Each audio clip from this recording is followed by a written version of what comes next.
नाम तो उसका अमीर अहमद था। बुलाते सब मीरन मियाँ थे। वो हमारे मोहल्ले में रहता था। इन दिनों मीरन की नई नई शादी हुई थी। यूं वो खुश था जैसे दो जहां की दौलत मिल गई हो। बीवी खूबसूरत थी। अंधेरे कमरे में बैठी होती तो उसके चेहरे की दमक से कमरे में रोशनी हो जाती।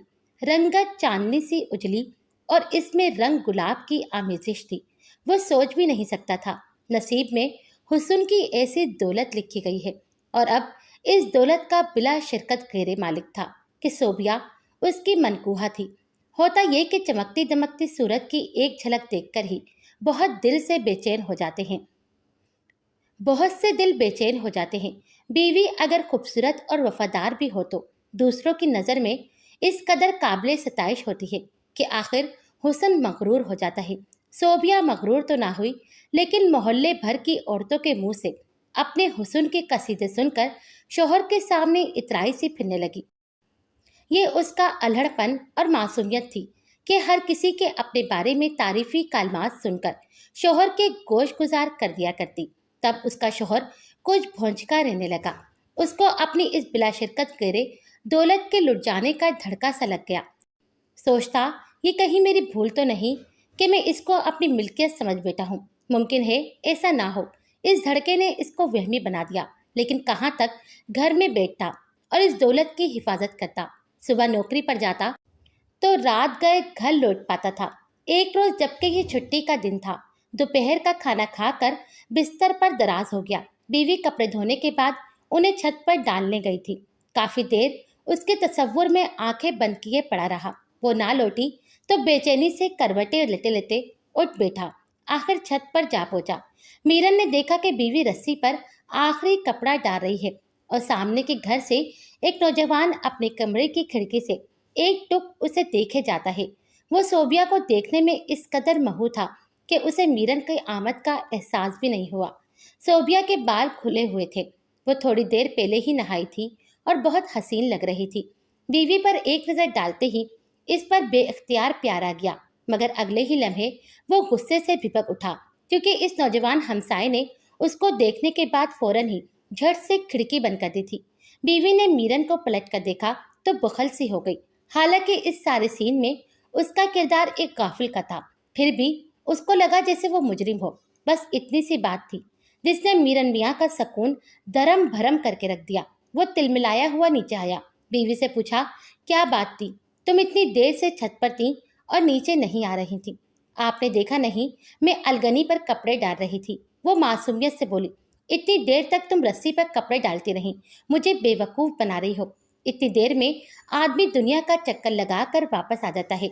इस मुबालगे पर वो हंस दी, मगर शोहर का गुस्सा फरू ना हुआ। सोबिया को बुरी तरह झड़क दिया। तमाम रात उसके साथ कलाम नहीं किया। बज़ाहिर उसने कोई ऐसी वैसी बात नहीं देखी थी, मगर दिल में शक व शोबे की भट्टी सलग उठी। दिनों में मीरन मियाँ की हालत अजीब होती गई। दफ्तर में सारा दिन उसी की तरफ ध्यान भटकता। सोचता कि मेरी गैर मौजूदगी में वो ज़रूर छत पर गई होगी, इस नौजवान में दिलचस्पी लेती होगी, दोनों ने कुछ इशारे किए होंगे। क्या खबर ये दोनों मेरे ही घर में मिलते हों या मेरी बीवी इस नौजवान के घर चली जाती हो, जो उसको अपने कमरे की खिड़की से तकता रहता है। ये सोचकर उसका सर घूमने लगता। काम ना होता और तबीयत की खराबी का बहाना बनाकर वो सीधा घर की तरफ भागता। इस तरह शोहर की अचानक आमद से सोबिया हैरान रह जाती। हालांकि वो हमेशा घर पर मौजूद मिलती, मगर वो सोचता कि शौक कपड़े पहने बैठी है, लगता है अभी अभी कहीं से आई है। यकीनन ये सामने वाले घर में इस लड़के से मिलकर आई होगी। अपने गेट से निकलकर छपाक से सामने वाले गेट में जहाँ घुसने में कितनी देर लगती है, तब वो इसको कुरेदता। ढके छुपे अल्फाज में पूछता, तुम कहाँ गई थी? क्या जल्दी लौट कर आई हो? वो यही जवाब देती, मैं तो कहीं गई ही नहीं। वो किसी को बता भी नहीं सकता था इन दिनों उसकी क्या हालत हो गई है। वो अब तो ना जीता था और ना मरता था। इतने वसाइल ना थे, वो घर छोड़ देता और कोई दूसरा मकान किराए पर ले लेता। अगरचे ये मकान छोटा सा था और विरासत में मिला था, ये भी मुमकिन नहीं था इस नौजवान हमसाए को ही इसका घर छोड़ने पर मजबूर करता। वो लोग बरसों से वहाँ रह रहे थे। ये उनका ज़ाती विरासती घर था। कलीम के बड़े भाई का तबादला होने के बाद सारा कुंबा सियालकोट चला गया और ये नौजवान अपनी तालीम की खातिर यहाँ रुका हुआ था। छुप छुप कर जासूसी करने की कोशिश में हर तरीके से चाहा कोई सबूत मिले और शको शोबे की ठंडी आग में झुलसने से बच जाए। खुद को यहाँ तक ज़हनी तौर पर तैयार कर लिया, अगर बीवी को इस नौजवान के सामने मुस्कुराते भी देख लेता तो फौरन तलाक दे देता। मगर मालूम था इससे अच्छी बीवी फिर नहीं मिलेगी। इस अजियतनाक ज़हनी कैफियत के हाथों जीते जी मौत की कश्मकश में मुब्तला था।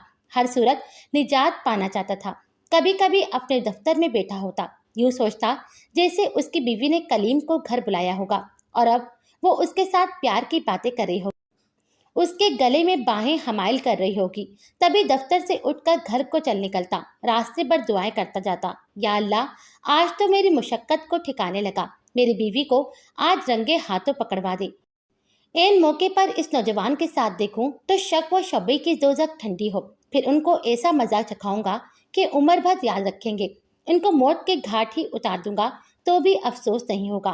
फांसी पाकर कम से कम इस अजाब से तो निजात मिल जाएगी। हर बार मगर इस मर्दे नादान को मायूसी होती। बीवी उसकी मुंतजिर हंसकर उसका इस्तकबाल करती, कभी खाना पका रही होती तो कभी इस्त्री कर रही होती, कभी और कोई कामकाज। वो सारे घर में झांकता, तलाशी लेता, अलमारियों में, रेकिंग के नीचे, छत पर, सीढ़ियों पर कोना कोना छान मारता, जैसे ये नौजवान आदमी ना हो, मक्खी मच्छर या चूहा हो कि इसके आते ही बिल में घुस गया हो। अब अक्सर मीरन मियाँ से बीवी की लड़ाई रहने लगी, क्योंकि वो बात बात पर इससे उलझ पड़ता था। उसका कहीं आना जाना बंद कर रखा था। वो बेचारी किसी से नहीं मिल सकती थी, कोई घर में नहीं आ सकता था। नौबत यहाँ तक पहुंची कि घर को बाहर से ताला लगा कर जाने लगा। सीढ़ियों के दरवाजे को भी ताला लगा दिया ताकि सोबिया उसकी गैर मौजूदगी में छत पर ना जा सके। मसला ये था, उसके कमरे की खिड़कियां कलीम के घर की खिड़कियों के सामने खुलती थी। जब मीरन ने खिड़कियों को कीले ठोंक कर बंद करना चाहा तो सोबिया ने सख्त एहतजाज किया कि इस तरह कमरों में हवा और रोशनी बंद हो जाएगी। उसका दम घुटने लगा।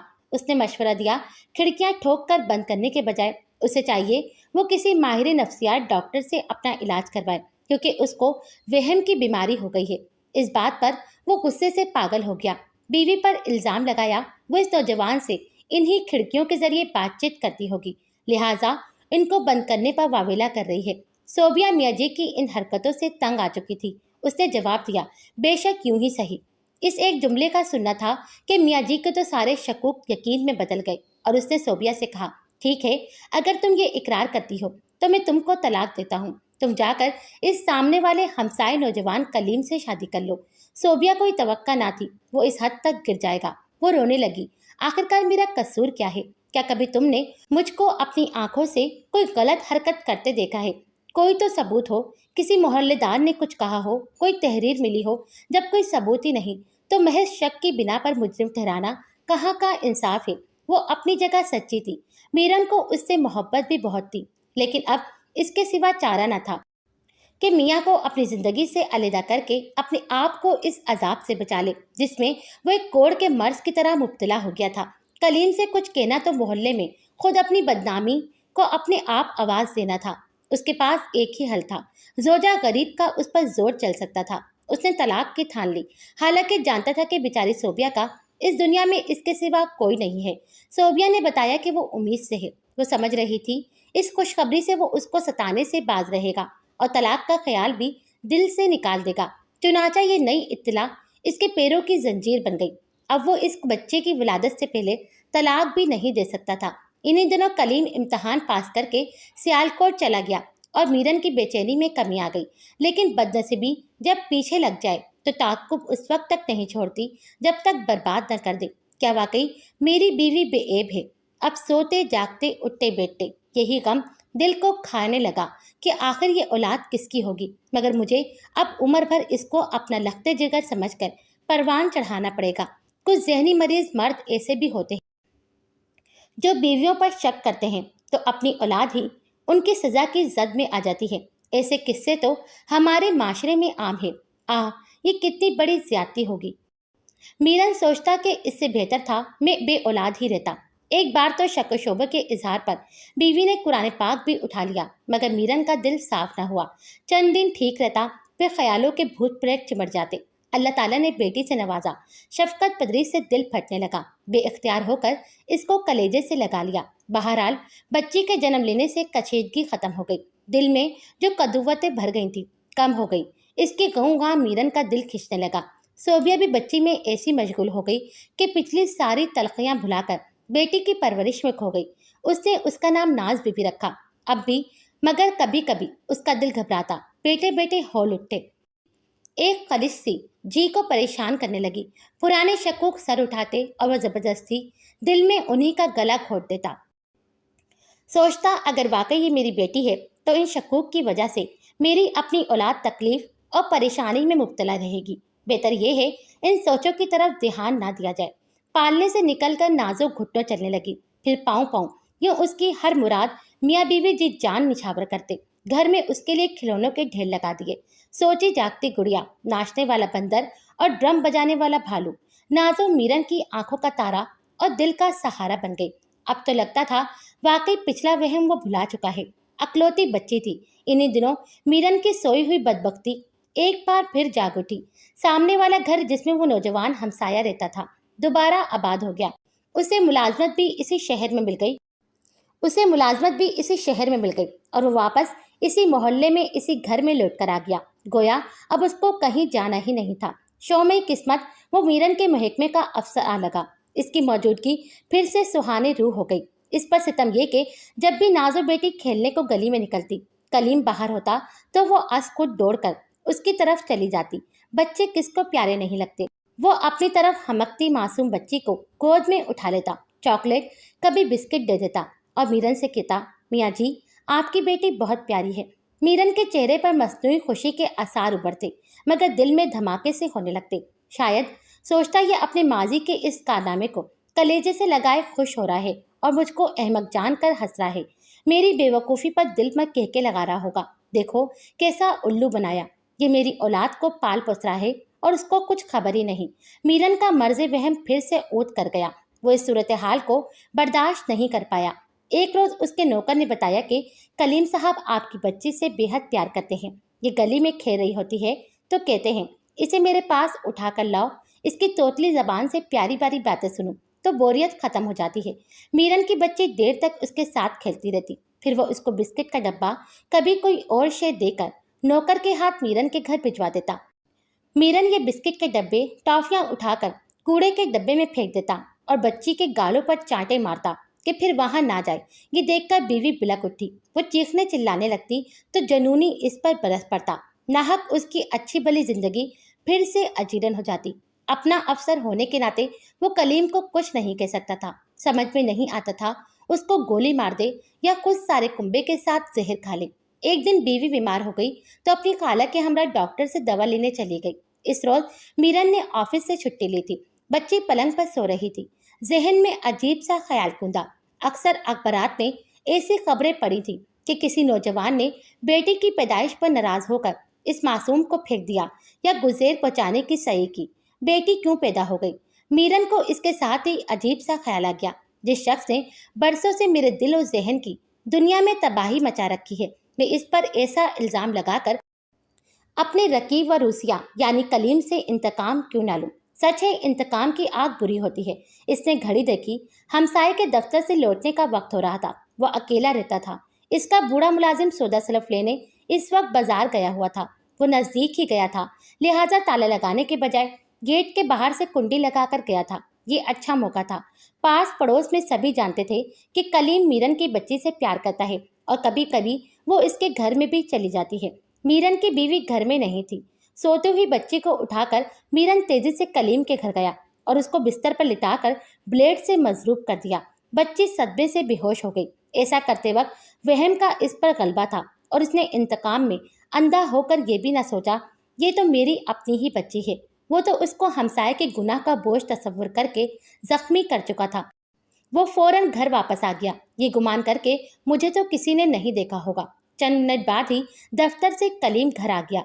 इसके घर में दाखिल होते ही मीरन एक हमसाये लड़के के हमरा बच्चे ढूंढने के लिए निकला। इस बहाने कलीम के घर में दोबारा चला गया। इस वक्त बूढ़ा मुलाजिम भी सौदा लेकर आ गया था। इन तीनों के सामने वो चिल्लाने लगा। फिर गली में निकलकर शोर मचा दिया। लोग जमा हो गए और पूछने लगे, क्या हुआ, क्यों शोर कर रहे हो, कुछ बताओ तो सही। उसने कलीम की तरफ इशारा किया। वो घर में दाखिल हो गए, जहां बिस्तर पर बच्ची मजरूब हालत में बेहोश थी और उसकी दोनों कलाइयां भी जख्मी थी। कोई भी इस सूरत हाल को समझ नहीं पाया। लोगों ने पुलिस को फोन कर दिया। पुलिस आ गई, तफ्तीश हुई, बच्ची को अस्पताल ले गए। कानून अंधा होता है, लेकिन उसके हाथ मजबूत होते हैं। जुर्म करने वाला समझता है वो सारी दुनिया को बेवकूफ बना लेगा, मगर सारी दुनिया को तो क्या, वो सिर्फ कानून को भी जल नहीं दे सकता, बशर्त ये कि कानून के मुहाफिज बाज़मीर हो और बिकने वाले ना हो। आखिरकार मुजरिम पकड़ा ही जाता है। इसी बिना पर बच्ची के कत्ल की कोशिश करने के इल्जाम में मीरन भी पकड़ा गया। शहादतों से कलीम बेगुनाह साबित हो गया। मीरन को बिला आखिर अपने जुर्म का इकरार करना पड़ा। सजा हुई, फिर कानूनी सजा तो खत्म हो गई, मगर जमीर की सजा अभी तक खत्म नहीं हुई, उम्र भर भी खत्म नहीं होगी। जमीर तमाम उम्र मीरन को सजा देता रहेगा। बीवी छोड़कर चली गई, वो उसकी सूरत देखने की भी रवादार ना रही, और बेटी भी, जिसका वो सामना नहीं कर सकता, उससे नफरत करती है। उसे नफरत करना भी चाहिए। वो इस मासूम का भी तो मुजरिम है, जिसका सारे वाकये में कोई कसूर नहीं था। खुदा ने उसकी जिंदगी रखनी थी, वरना इस शख्स ने इंतकाम की आग में कोई कसर नहीं छोड़ी थी। सच है, जहनी मरीज बज़ाहिर देखने में ठीक ठाक मालूम होते हैं, लेकिन दरअसल वो ठीक नहीं होते। जब ऐसे लोग शदीद वहम में मुब्तला हों या अजीब व गरीब हरकतें करें, तो उनका इलाज कराना ज़रूरी होता है।